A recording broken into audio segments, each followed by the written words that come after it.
Donc nous, ce qu'on voudrait maintenant, c'est eh bien, c'est simplement de dire, bah, si jamais il y a un poids ainsi que une taille, une size, eh bien, on voudrait que ici, ça change ici, d'accord? C'est-à-dire qu'on voudrait mettre l'IMC. Donc, ce qu'on va faire, c'est que, en fait, là, pour faire ça, on va faire autrement. On va importer un truc ici qui s'appelle un hooks qui s'appelle use state. C'est un hooks qui est vraiment, vraiment, vraiment très, très, très utilisé, qu'il faut absolument connaître.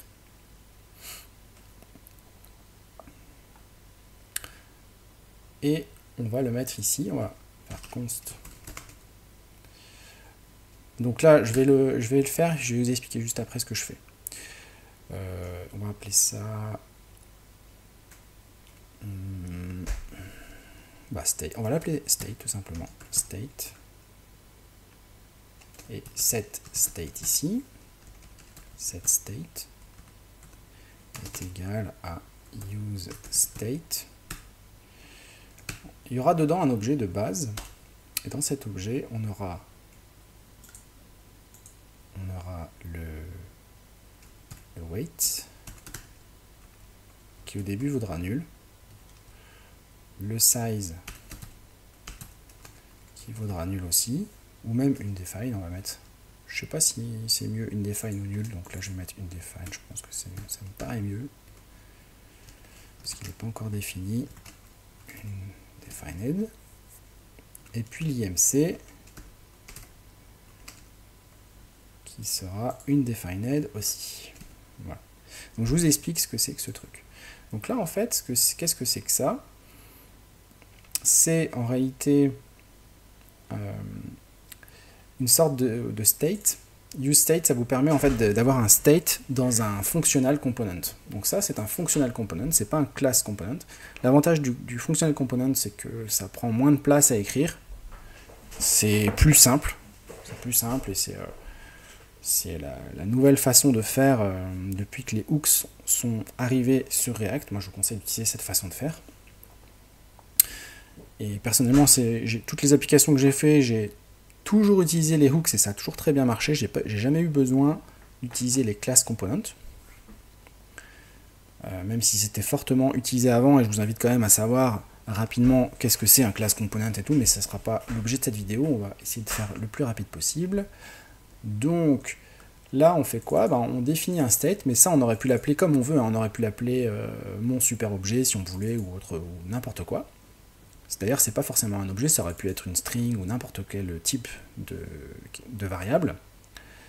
Et on définit aussi une fonction qui va permettre de modifier notre objet. Donc là, cet objet, on l'appelle state, et on appelle notre fonction setState pour modifier l'objet.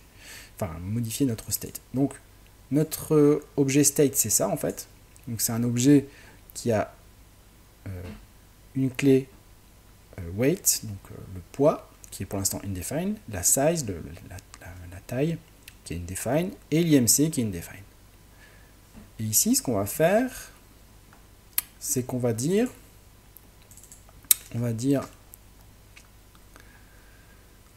juste en dessous là, pour l'instant, on va mettre une div, et on va faire entre accolades. Alors, attendez, hop. Donc, désolé, mes enfants sont venus, donc ça va faire un peu de bruit, peut-être. Je vais essayer de finir cette application. Donc, je disais quoi? Je disais que on a le state et on a l'IMC. Donc ici, on va afficher le state IMC s'il existe. Donc on va faire state.imc et state.imc. S'il te plaît, Louis, tu arrêtes de faire du bruit? S'il te plaît. Si tu veux jouer, faut que tu arrêtes de faire du bruit. Alors, du coup, je sauvegarde. Et on met là. Et on a... Alors, ouais, on a rien, c'est normal. Là, pour l'instant, on n'a rien en dessous. Interprétation, voilà. Non, c'est même pas... Ouais, si, on a une div vide en fait. C'est normal parce que pour l'instant c'est indefine. Mais si par exemple on avait quelque chose ici, par exemple DDD, eh bien on aurait DDD qui s'afficherait ici, vous voyez. Donc c'est ce qu'on veut. Donc là on va laisser une define. Voilà. Attendez, je vais mettre pause. Voilà, alors désolé, c'est un peu compliqué avec les enfants, donc là je sais plus où j'en étais parce que j'ai dû leur faire des choses sur Minecraft, créer des mondes, etc. Alors du coup, de mémoire on avait mis, donc on avait dit si l'IMC, s'il y a un IMC on l'affiche. Voilà. Donc maintenant on va s'occuper de calculer l'IMC. Donc pour calculer l'IMC, on va avoir besoin de...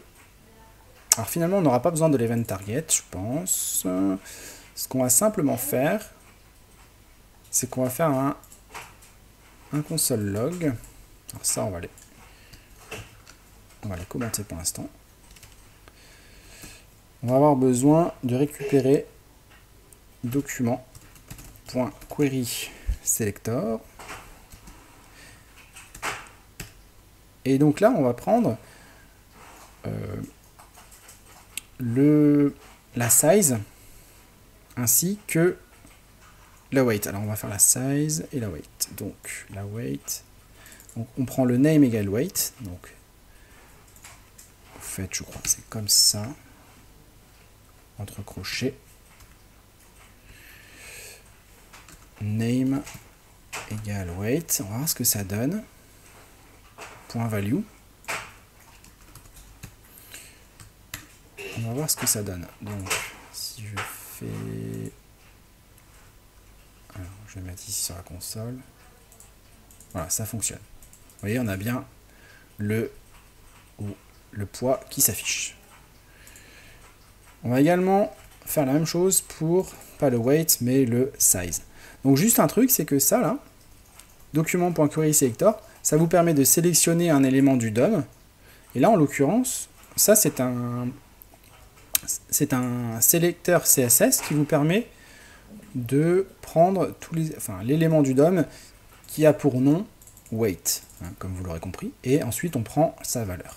Donc, qu'est-ce qui a pour nom weight? Bah, c'est l'input. C'est l'input quand on reprend là. C'est cet input là, donc il prend cet input et il prend ensuite point value, donc il prend sa valeur. Et ensuite il l'affiche en faisant le console log. Ok. Donc là on va faire un deuxième console log avec le size, on sauvegarde. Et donc normalement, à chaque fois qu'on va changer soit l'un soit l'autre, on aura les deux qui vont s'afficher. Donc, si par exemple on change ça, eh bien on n'a que ça qui change. Et si on change celui-là, vous voyez, on a les deux qui changent. Donc ça, je ne sais pas ce que c'est. Je ne sais pas si c'est rien du tout, ou indefine, ou nul. Je pense que c'est peut-être nul. C'est bizarre que ça ne soit pas affiché d'ailleurs. Peut-être que c'est juste une string vin, je sais pas trop. Je sais pas trop ce que c'est. Dans tous les cas, on va faire if. Si jamais il n'y a pas... Alors oui, alors juste un truc avant. On va l'enregistrer dans une valeur.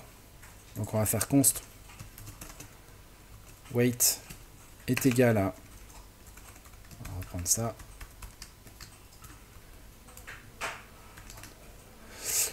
Voilà.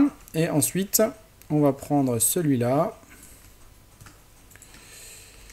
Et on va faire const size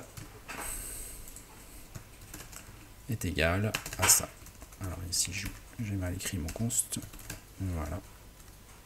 Ça, on va l'enlever. On va virer tous ces trucs-là. Voilà. Donc, on va dire s'il n'y a pas de weight, eh bien, on va juste rien retourner. Donc, return nul. Bah, return rien du tout, en fait. Je crois qu'on peut marquer juste ça, hein, return. Voilà, return. Et on va mettre ou. Alors, le ou, pour faire un ou, c'est comme ça. Si jamais il n'y a pas de size. D'accord? Mais par contre, si jamais il y a un weight et une size, dans ce cas-là, alors là, juste pour voir si ça fonctionne, on va juste marquer weight et size. Voilà. Alors je voudrais... Bon, déjà on va tester ça. Hop. Alors, il y a un problème. Fail to compile.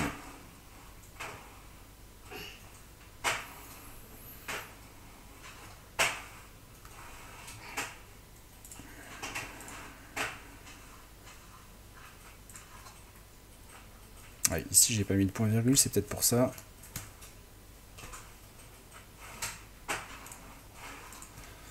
Alors, pourquoi ça marche pas?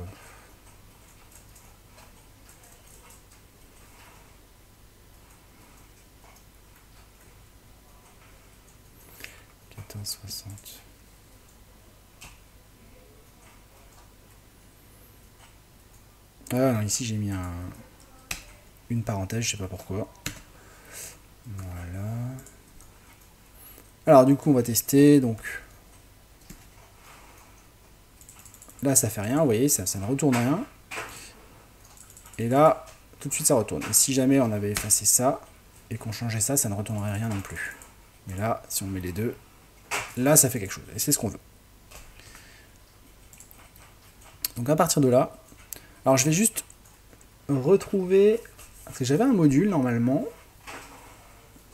extension, qui permettait de, vous savez, de mettre en forme tout seul le texte. Alors je sais pas où est-ce que j'ai mis ça. Alors, Beautify, c'est pas Beautify, c'est pas ça, c'est pas ça. Live SAS compiler. Prettier, code formateur. Je crois que c'est ça. Bon, je vais mettre pause la vidéo et puis je vais chercher à refaire fonctionner ça, puis je vous montrerai comment ça marche. Ouais, donc je viens de voir comment il faut faire pour formater quand on sauvegarde. Donc on installe donc vous installez donc Prettier code formatting, voilà. Et ensuite vous ouvrez votre setting.json qui se trouve dans votre dans votre configuration. Donc là sur Linux c'est directement dans le dossier .config code user setting.json. Et de là, vous mettez editor, format unsave, true. Voilà, donc je disais, vous mettez ça, unsave, true, et du coup, quand vous faites, par exemple, vous mettez des machins, et si je fais sauvegarder, hop, ça enlève ça formate en fait automatiquement le code. Ok, donc j'ai remis le zoom, voilà, donc c'était juste pour vous montrer que cette extension elle est vraiment bien Prettier pour formater votre texte automatiquement. Donc maintenant ce qu'on va faire, c'est que donc, si on a une weight et une size, on va ici calculer l'IMC. Calculer l'IMC, ok. Donc là, on va le mettre même en anglais, calculate IMC. Alors, l'IMC, on va retourner sur ça pour voir comment on faisait pour calculer. Alors, en divisant le poids en kilos par le carré de la taille. Tout simplement. Je vais marquer là pour me souvenir. Donc on a le poids. Donc on va faire const IMC est égal au poids divisant le poids en kilogrammes par le carré. Donc le poids, donc weight, divisé par, entre parenthèses, le carré de la taille. Donc on a la taille, mais il faut le mettre au carré. Donc, quand on a un truc comme ça, voilà, si vous ne connaissez pas par cœur la méthode, ça doit être math.square ou un truc comme ça, eh bien, vous cherchez JS, math au carré, par exemple. Vous tapez des mots-clés et vous allez pouvoir trouver. Donc là, ça peut être power, par exemple. Square, ça renvoie la racine carrée. Donc c'est pas la racine carrée, nous ce qu'on veut c'est mettre au carré, donc c'est power. Pow. Donc ça doit être 7 au cube. Alors donc au carré, donc on va tester de toute façon, on va faire matpow. On va tester, on va faire un log de matpow. On va mettre je sais pas 3 au carré. Ça va faire 9. 3 fois 3, 9. Donc on va regarder si ça nous fait 9. Donc ici, on va mettre n'importe quoi là. Voilà, donc on a bien 9, donc ça fonctionne. Et si ici on met par exemple 4, on devra avoir 16, parce que 4 x 4 ça fait 16. Donc c'est pareil, on reteste pour être bien sûr. Et voilà, on a bien 16, donc c'est bien ça la méthode qu'on doit utiliser. Donc en fait, lui, hop, ça on va le mettre là. Donc en fait, ce qu'on veut, c'est le size au carré. Voilà. Et là, on va loguer l'IMC. Et du coup, on va regarder. Donc si on fait, je sais pas, un poids de 70 kg et une taille de 1,75, on a un IMC de 22,85. Et là, il disait que l'IMC est compris, un IMC normal se situe entre 18 et 25. 18,5 et 25. Donc ça paraît cohérent, donc on a bien réussi normalement à calculer l'IMC. Ça, je vais le fermer.